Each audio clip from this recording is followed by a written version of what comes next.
Hello students, अब हम शुरू करेंगे रेनबो का लेसन नंबर 5 का सेकेंड पार्ट, जिसका नाम है प्योरिटी इज पावर, यानी शुद्धता ही शक्ति है।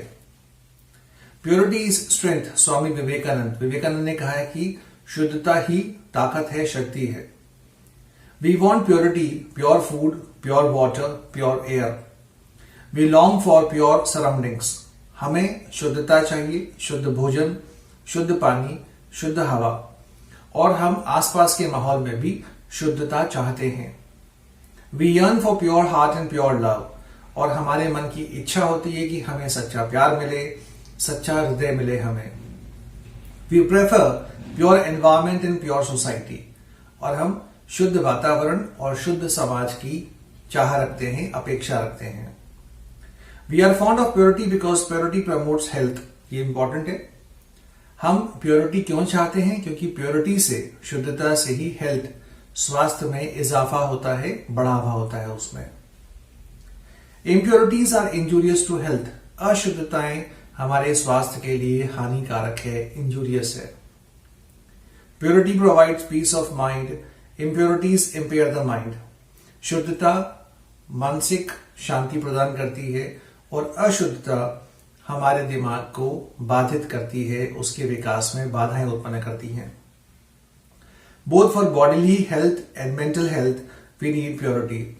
दिमागी और शारीरिक स्वास्थ्य के लिए हमें प्योरिटी चाहिए। We do require environmental purity for overall health. और हमारी संपूर्ण विकास के लिए हमें हमारे एनवायरमेंट में, वातावरण में भी शुद्धता चाहिए। Purity of body is physical health. Purity of speech is unsullied truth. Purity of health is unselfish love. शारीरिक ताकत की बात करें तो शरीर की शुद्धता क्या है? शरीर की शुद्धता है शारीरिक ताकत। भाषा की शुद्धता, सच बोलना। मन की शुद्धता, निस्वार्थ होना। Purity of thought is righteous person. और विचारों की शुद्धता मतलब सही व्यक्ति, नैतिकतावादी व्यक्ति। Purity of mind is wholesome peace. और दिमाग की प्योरिटी मतलब संपूर्ण शांति के बारे में सोचने वाला, सबकी विश्व शांति के बारे में सोचना। Purity of action is sincere and unselfish service. और कृत्यों में, एक्शन में अगर प्योरिटी की बात करें, वो है निस्वार्थ सेवा। Purity of society is harmonious unity. समाज की शुद्धता का मतलब है सामंजस्यपूर्ण समाज। Purity of environment is soul elevating serenity. और हमारा एनवायरमेंट प्योर है, इसका अर्थ यह है कि हमारी आत्मा का उत्थान करने वाली शांति, शुद्धता। In the Mahabharata there is an interesting episode to illustrate the nature of purity. Mahabharata में शुद्धता के बारे में बताने के लिए एक बहुत ही इंटरेस्टिंग कहानी है। आइए देखते हैं उसे। The Pandavas and Kauravas were Drona's disciples. Disciples यानी शिष्य। गुरु द्रोण के शिष्य थे कौरव और पांडव।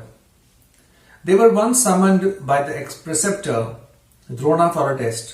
एक बार उनके गुरु द्रोण ने उन्हें एक परीक्षा के लिए, टेस्ट के लिए बुलाया। The eldest of the Pandavas, Yudhishthira, was asked to bring one bad person from the society. The eldest of the Kauravas, Duryodhana, was asked to fetch one good person from the same society in Hastinapur. गुरु द्रोण ने दोनों को, कौरवों में सबसे बड़े भाई दुर्योधन को और पांडवों में सबसे बड़े भाई युधिष्ठिर को बुलाया और कहा कि तुम जाओ हस्तिनापुर में, और युधिष्ठिर से कहा कि तुम हस्तिनापुर में एक बुरे इंसान को ढूंढ के लाओ, और दुर्योधन से कहा कि तुम इस संपूर्ण हस्तिनापुर में एक अच्छे व्यक्ति को ढूंढ के मेरे पास लाओ। ये था दोनों के लिए test. After a thorough search, both the cousins returned empty-handed. The pure-minded Yudhishthira found everyone to be pious and pure. काफी ढूंढने के बाद दोनों ही भाई खाली हाथ असफल होकर लौट आए। क्यों? क्योंकि युधिष्ठिर का मन जो था वो साफ था, प्योर था, और साफ मन वाले युधिष्ठिर को हस्तिनापुर में एक भी इंसान बुरा नहीं दिखा। The impure mind of Duryodhana found everyone to be evil and impure. और दुर्योधन का चूंकि हृदय इम्प्योर था, अशुद्ध था, उसके मन में मैल था, तो उसे हस्तिनापुर में एक भी व्यक्ति शुद्ध नहीं मिला, सच्चा नहीं मिला। अब सबसे important line, as is the mind so is the vision. जैसा हमारा दिमाग होता है वैसी ही हमारी दृष्टि होती है। जैसा हम सोचते हैं वैसा ही हम देखते हैं। Purity of mind makes our vision, words and pure deeds. अगर हमारा हृदय, हमारा मस्तिष्क प्योर है तो हमारी नजर यानी दृष्टिकोण, हमारी वाणी और हमारे कृत्य शुद्ध होते हैं। It has also the power to purify people, और उसमें इतनी शक्ति होती है कि वो दूसरे लोगों को भी हम अपने जैसा सच्चा और शुद्ध बना सकते हैं। Evil has no place in the presence of purity। जहां शुद्धता है वहां बुराई की कोई जगह नहीं है। Nor can it face purity as darkness cannot face the sun। और ना ही impurity, अशुद्धता जो है वो सच्चाई का सामना कर सकती है। जिस तरह अंधेरा उजाले की वजह से खत्म हो जाता है, उसी तरह शुद्धता की संपर्क में आने से अशुद्धताएं, खोट, कपट खत्म हो जाता है। बिल्कुल वैसे ही जैसे सूरज के आने पे तमस यानी अंधकार खत्म हो जाता है, उसका विनाश हो जाता है। It also gets change into purity. और ना सिर्फ ये बल्कि अशुद्धताएं भी शुद्धता की वजह से शुद्ध हो जाती है। Fools who come to scoff remain to pray in the presence of purity। Villains who come to harm stand in the adoration in the presence of purity। Murderers become votaries of peace in the pure presence of purity। तो बुरे लोग शुद्ध लोगों की, सच्चे लोगों की उपस्थिति में अच्छे हो जाते हैं। खूनी लोग, हत्यारे लोग सच्चे लोगों की उपस्थिति में, उनकी संगत में अच्छे और सच्चे हो जाते हैं। और मूर्ख लोग भी सच्चे अच्छे लोगों की संगत में समझदार प्राणी बन जाते हैं। ये है शुद्धता की ताकत। अब एक और कहानी। Baba Hari Baba was a saint. He was pure and pious. He lived a very simple life. एक संत थे जिनका नाम था बाबा हरि बाबा। बहुत ही शुद्ध मन के, हृदय के व्यक्ति थे वो, और बहुत ही सच्चे और पवित्र व्यक्ति थे वो, और बहुत ही सिंपल जीवन वो व्यतीत करते थे। One day when he was asleep, a thief entered his dwelling place and took away the vessel containing food। एक दिन वो सो रहे थे अपनी कुटिया में, तभी एक चोर वहां आया और उनका भोजन चुरा के भागने लगा। The saint woke up and saw the running thief। Immediately he picked up the remaining 2 vessels containing boiled vegetables and curd and ran after him। तो बाबा ने देखा कि वो चोर जो है वो भोजन लेके भाग रहा है, लेकिन वो 2 और बर्तन जिसमें उबली हुई सब्जियां और दही था वो छोड़ गया। तो बाबा ने वो 2 बर्तन उठाए और वो चोर के पीछे दौड़े। The thief stopped and saint approached him with all purity of love and said, "Child, the food is insufficient for you।" और वहां पहुंच के जब बाबा ने उस चोर को पकड़ लिया तो उस संत ने कहा उस चोर से कि बेटा, ये भोजन तुम लेके आए हो तुम्हारे लिए इनसफिशिएंट है, पर्याप्त नहीं है। मैं तुम्हारे लिए और भोजन लेके आया हूं। You may have this also। Please sit and eat without any hurry। तुम ये भोजन भी ले लो और आराम से बैठ के खाना खाओ, कोई जल्दबाजी मत करो। The thief was wonderstruck by the affectionate words of the pure soul। There was a change in him। और उस संत की पवित्र वाणी से उस चोर में इतना बड़ा बदलाव हो गया कि उसका हृदय परिवर्तन हो गया और वो पूर्ण रूप से अच्छा व्यक्ति बन गया। उसने चोरी करना उसी क्षण छोड़ दिया। He prostrated himself before the saint। और वो संत के सामने नतमस्तक हो गया, दंडवत प्रणाम किया उसने संत को। Without being pure at heart, if anybody intimates the saint, the result would be different। अगर ऐसा ही काम जो संत ने किया अगर कोई दूसरा व्यक्ति करे किसी चोर के साथ में, जिस व्यक्ति के मन में शुद्धता ना हो, सच्चा प्रेम ना हो, तो इसका परिणाम बिल्कुल विपरीत होगा। वो चोर ऐसे व्यक्ति के साथ बहुत ही बुरा व्यवहार कर सकता है। The thief might only give a blow and take away the vessels। The test of genuine purity is in its metamorphosizing ability। हो सकता है कोई और व्यक्ति ऐसा करे तो चोर उसे घूंसा मार दे, उसे चोट पहुंचाए और वो बर्तन भी लेके भाग जाए। लेकिन शुद्धता में वो एबिलिटी है, योग्यता है कि वो किसी चोर को भी बदल सकती है, उसका हृदय परिवर्तन कर सकती है। और ऐसा ही इस साधु के केस में हुआ। अब एक और कहानी। Once upon a time, a particular rishi called Gautam did tapasya to obtain certain powers. एक समय की बात है, गौतम ऋषि नाम के एक व्यक्ति थे जिन्होंने बहुत घोर तपस्या की शक्तियां प्राप्त करने के लिए.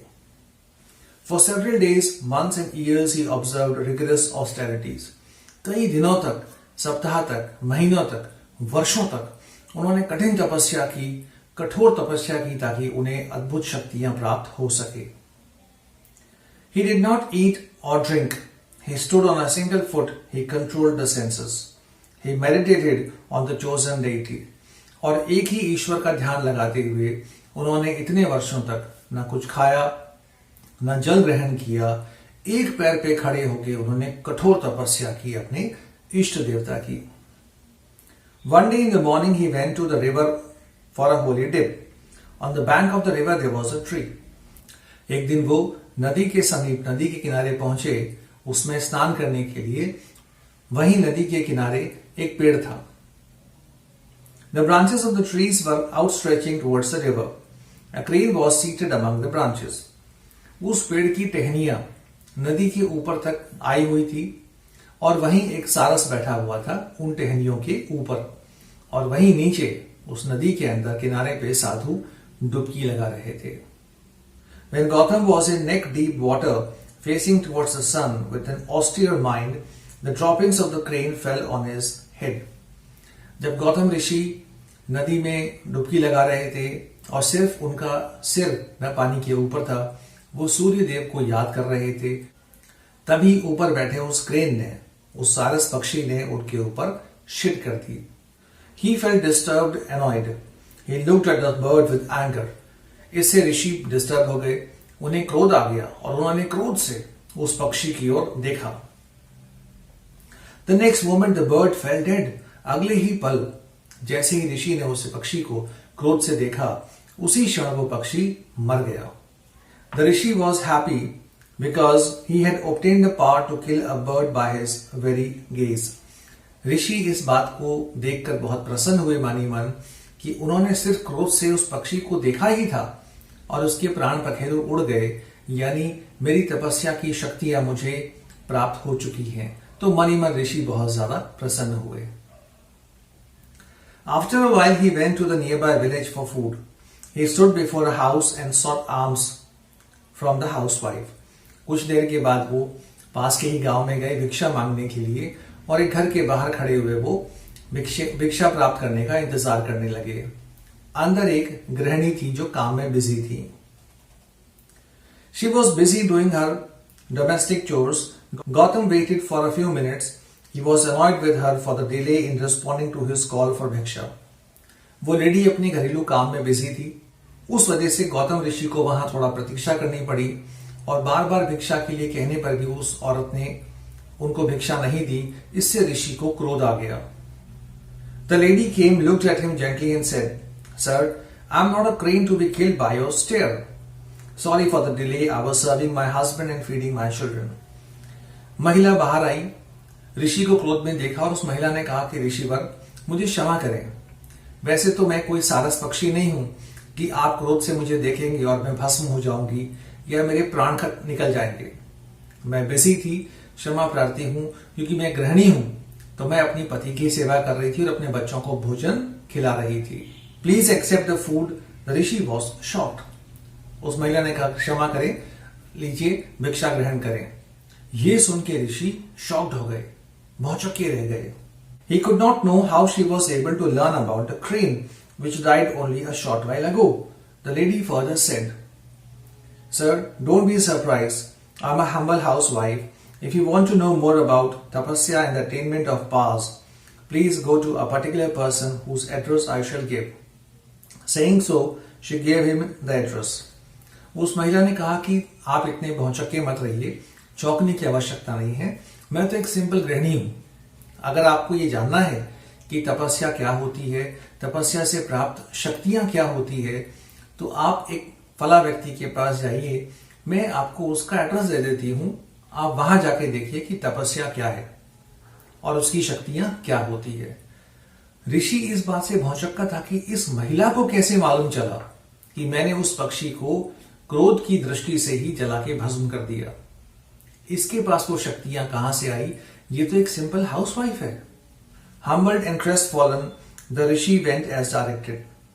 ऋषि उस गृहिणी की बात सुन के बहुत ही हम्बल हो गए, यानी कि उनका सारा अहंकार खत्म हो गया, बिल्कुल भावुक विनीत हो गए, जेंटल हो गए वो, और उदास होके वो उस तरफ गए जिस तरफ उस महिला ने जाने को कहा था। It was greater shock to him to see the particular person to be an ordinary simple man. ऋषि को लगा कि वो महिला उसे किसी बहुत ही महान पुरुष के पास भेज रही है, लेकिन वहां पहुंच के वो और ज्यादा सरप्राइज हो गए, क्योंकि वो व्यक्ति तो और भी ज्यादा सिंपल इंसान था, एक बिल्कुल आम आदमी था वो। The moment the rishi was seen, the man said, holy sir, welcome, I know about the crane's death and the housewife's advice.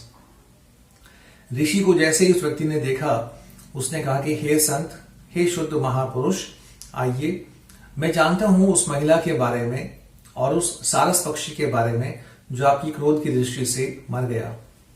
Please wait a little and I shall soon take you home. Please थोड़ा प्रतीक्षा करें और जल्द ही मैं आपको अपने घर ले जाऊंगा। Later at home the rishi was surprise to see the man dealing him further. He was busily engaged in serving his parents. कुछ देर के बाद वो व्यक्ति उस ऋषि को अपने घर ले गया। वहां भी उस ऋषि को इंतजार करना पड़ा, क्योंकि वो व्यक्ति अपने माता पिता की सेवा में व्यस्त हो गया, तो ऋषि को वहां भी इंतजार करना पड़ा। He was busily engaged in serving his parents. He did not seem to have read any scriptures, nor did he observe any austerities. उस सिंपल से व्यक्ति ने ना तो कोई ग्रंथ पढ़े थे, ना ही घोर तपस्या की थी शक्तियां प्राप्त करने के लिए। फिर भी उस व्यक्ति में इतनी शक्ति थी कि उसे मालूम था कि ऋषि उस महिला से मिला है और उससे पहले उस ऋषि ने पक्षी को मार दिया है अपने क्रोध से। But he was bright with purity of mind. In his presence, the rishi was completely transformed. लेकिन वो साधारण सा व्यक्ति, क्योंकि उसका हृदय शुद्ध था और शुद्धता में वो ताकत थी कि ऋषि उस व्यक्ति के संपर्क में आने से, उसकी संगत में आने से पूर्ण रूप से परिवर्तित हो चुके थे। अब वास्तव में वो एक सही मायनों में सच्चे और खरे ऋषि संत बन चुके थे। His pride of तपस्या disappeared. He turned modest. उनका जो तपस्या का जो घमंड था, वो अहंकार खत्म हो गया और वो बहुत ही विनीत, बहुत ही डाउन टू अर्थ बन गए। He became pure without anger, ill will or haughtiness. और अब उनमें ना तो दुर्भावना थी, ना द्वेष था, ना घमंड अहंकार था। वो बिल्कुल ही शुद्ध हृदय वाले व्यक्ति बन गए थे। क्यों? क्योंकि वो एक शुद्ध हृदय वाले व्यक्ति के संपर्क में आए थे। यह है प्योरिटी की power. He who is sincere in service, faithful in doing duties and loving without selfishness is pure. ये इंपॉर्टेंट लाइन है। वो जो अपनी सेवा भाव में सच्चा है, वो जो अपने कर्तव्यों को करने में कर्तव्य परायण है, निष्ठावान है, और वो जो बिल्कुल निस्वार्थ भाव से सेवा करता है, वो व्यक्ति शुद्ध होता है, प्योर होता है। The power of purity is very high and priceless. शुद्धता की ताकत अमूल्य है, बहुत ही ज्यादा अतुल है। The elements of nature have the ability to purify not only things but also beings as well. प्रकृति में भी वो ताकत है कि वो ना सिर्फ चीजों को शुद्ध करती है, बल्कि प्राणियों को भी शुद्ध करने की ताकत, क्षमता प्रकृति में होती है। Man makes use of the elements to purify his body. Very often, for want of proper and pure environment, many a gem remains hidden in sands, and many a flower withers away unseen in thorns. मनुष्य भी बहुत सारे तरीके अपनाता है अपने आप को शुद्ध करने के लिए, अपने आप को साफ करने के लिए। प्रकृति में बहुत सारे ऐसे जेम्स हैं, अद्भुत रत्न हैं, जो छुपे हुए रह जाते हैं। उनकी पावर, उनकी शुद्धता की शक्ति लोगों के सामने नहीं आ पाती। बिल्कुल वैसे ही जैसे दूर किसी घने जंगल में बहुत ही सुंदर फूल खिलते हैं, लेकिन उसका सौंदर्य देखने के लिए कोई वहां नहीं होता। Sometimes insufficient and improper training spoils the inborn traits of virtue. कभी कभी ऐसा होता है कि कुछ लोगों में बहुत ही ज्यादा जन्मजात टैलेंट होता है, बहुत अच्छी अच्छी क्षमताएं, प्रतिभाएं होती है, लेकिन प्रॉपर ट्रेनिंग नहीं मिलने की वजह से, सही अवसर नहीं मिलने की वजह से वो निखर नहीं पाते, अपनी प्रतिभा को दुनिया के सामने रख नहीं पाते। Even if the inborn nature is a little impure, we can purify it and make it perfect through nurture. लेखक कहता है कि अगर कुछ जन्मजात इम्प्योरिटीज भी हैं तो भी हम उसे सही परवरिश देकर, सही ट्रेनिंग देकर, सही देखरेख देकर उन इम्प्योरिटीज को हम हटा सकते हैं और शुद्धता की तरफ अग्रसर हो सकते हैं। डॉग्स इन द स्ट्रीट, अब वो एक एग्जाम्पल दे रहा है। Dogs in the street are dirty with dirty habits. गली में जो कुत्ते होते हैं वो गंदे होते हैं, उनकी हैबिट्स गंदी होती है। लेकिन a well brought up dog is not only clean but behaves very methodically and decently. लेकिन अगर कुत्ते की परवरिश अच्छी से की जाए तो ना सिर्फ वो बहुत अच्छे से बिहेव करता है बल्कि वो सिस्टमैटिकली और समझदारी से काम भी करता है, बहुत अद्भुत कर्तव्य और कारनामे करके दिखाता है अगर उसकी परवरिश लालन पालन अच्छे से हुआ है तो। Man does inherit the traits of animals.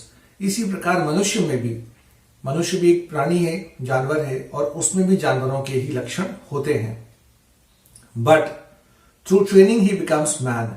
लेकिन सिर्फ और सिर्फ ट्रेनिंग की वजह से वो एक अच्छा सभ्य मनुष्य के रूप में निखर के सामने आता है। Through संस्कार्स and nature the impure legacy from the animals is washed off and the latent purity in man is made to shine. संस्कारों की वजह से, सभ्य आदतों की वजह से, अच्छी परवरिश की वजह से मनुष्य के अंदर जानवरों वाले जो जन्मजात गुण हैं उन्हें हटा दिया जाता है और धीरे धीरे वो एक सभ्य सिविलाइज्ड ह्यूमन बीइंग के रूप में निखर के सामने आता है। Parrots speak if trained. तोते बोलते हैं अगर उन्हें अच्छी ट्रेनिंग दी जाए। आपने देखा होगा पैरट्स को अक्सर बोलते हुए, वो इंसान के बोलने की नकल करते हैं। They can imitate human speech. Two parrots were brought up by two people, one was a hunter and the other a scholar. मनुष्य की तरह तोते भी बोलना जानते हैं और एक बार ऐसा ही हुआ, दो तोते थे, उनमें से एक तोते का मालिक था एक शिकारी और दूसरे तोते का मालिक था एक स्कॉलर, विद्वान। They both trained their pets in speech. The first parrot brought up by the hunter spoke words of harshness. दोनों ही मालिकों ने अपने अपने तोतों को बोलना सिखाया। पहला मालिक जो शिकारी था उसने अपनी ही भाषा यानी कठोर भाषा, कर्कश भाषा, गाली गलौज वगैरह तोते को सिखाई। Its expressions were crude, rude and uncivilized. और उस तोते की एक्सप्रेशन यानी उसकी बोली बड़ी असभ्य थी, रूखी थी और गाली गलौज वाली थी, क्योंकि वही उसके मालिक ने उसे सिखाया था। उसकी ट्रेनिंग, परवरिश वैसी ही हुई थी। The first one learned the vulgar slang of the cruel Hunter and his customers. और उस तोते ने अपने मालिक और उसके कस्टमर्स की ही गंदी भाषा सीख ली। द लैटर मीन्स बाद वाला, सेकेंड तोता। The latter was quick in repeating the kind words of affectionate welcome and farewell in the scholars house. दूसरा तोता विद्वान के घर था और वैसी ही भाषा, सभ्य भाषा वो सीखा। किसी के आने पे अच्छी सी भाषा, उसका अच्छा सत्कार, और किसी के घर से जाने पर वो उस तरह की भाषा का इस्तेमाल करता था जैसे कि उसका मालिक विद्वान किया करता था। Both the parrots were brothers born to the same mother bird. अब देखिए कहानी में ट्विस्ट। दोनों ही तोते अलग अलग स्वभाव के थे, उनकी वाणी अलग थी, उनके स्वभाव अलग थे। मजे की बात, दोनों ही तोतों की मां एक ही थी। यह है ट्रेनिंग का फर्क, यह है परवरिश का फर्क, यह है सभ्यता का फर्क। But on account of the bringing up that and atmosphere available around, their expressions and behaviour differed very greatly. It is not enough if we are born pure. लेकिन दोनों की परवरिश अलग होने की वजह से दोनों में बहुत ज्यादा असमानताएं थी। तो ये जरूरी नहीं कि हम अगर अच्छे से, सही तरीके से, स्वस्थ तरीके से पैदा हो तो हम बिल्कुल स्वस्थ और अच्छे सभ्य मनुष्य बनेंगे। हमारी परवरिश हमें किस तरह का रूप देती है वो डिपेंड करेगा हमारी परवरिश के ऊपर, हमें किस तरह की ट्रेनिंग, कैसा माहौल मिलता है उस पर। We should also be brought up in the pure atmosphere among the cultured people. Cultured people यानी सभ्य लोग। तो हमारी परवरिश कैसे लोगों के बीच हो? सभ्य लोगों के बीच में। Else the inborn purity will wither away or will get eclipsed by the contaminating time and place of impure environment. अगर ऐसा नहीं हुआ तो हमारे अंदर भले ही जन्मजात कितनी ही शुद्धताएं, अच्छे गुण क्यों ना हो, धीरे धीरे समय के साथ हम अवगुण की तरफ बढ़ते जाएंगे। सही प्रॉपर ट्रेनिंग, सही अच्छे वातावरण के अभाव में हम धीरे धीरे एक एनिमल के रूप में विकसित होंगे, असभ्य रूप में विकसित होंगे, ना कि एक सभ्य पोलाइट ह्यूमन बीइंग के रूप में। सो स्टूडेंट, ये हुआ हमारा लेसन कंप्लीट। Thank you.